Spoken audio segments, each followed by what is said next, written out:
स्वागत आहे मित्रांनो अशाच एका मिनी व्लॉगमध्ये. योगा डे होता आज. योगा करून आम्ही घरी आलो.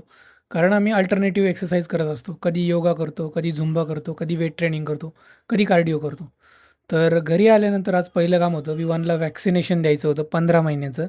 तर प्रियांका तेच चेक करत होती की बाबा किती इंजेक्शन्स द्यायचे, किती ओरल ड्रॉप्स द्यायचे. तर 10 वाजायचा टाईम दिला होता आणि आम्ही सरकारी ज्या आशा वर्कर्स असतात ना त्यांच्याकडेच घेऊन जातो विवानला. कारण बरं पडतं, ते इझी असतं. प्रायव्हेटमध्येही तेच होतं, सरकारी दवाखान्यातही तेच होतं. आणि मंदिरात आल्या होत्या त्या.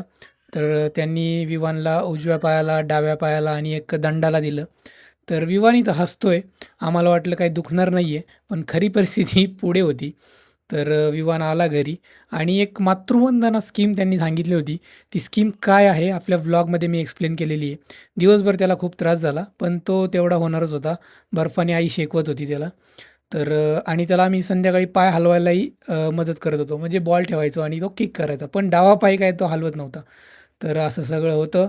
असा आजचा दिवस गेला. आणि फुल ब्लॉग बघायचा असेल ना तुम्हाला, यूट्यूबवर आलेला आहे. लाईक, शेअर, सबस्क्राईब करा आणि लिंक आपल्या स्टोरीमध्ये आहे.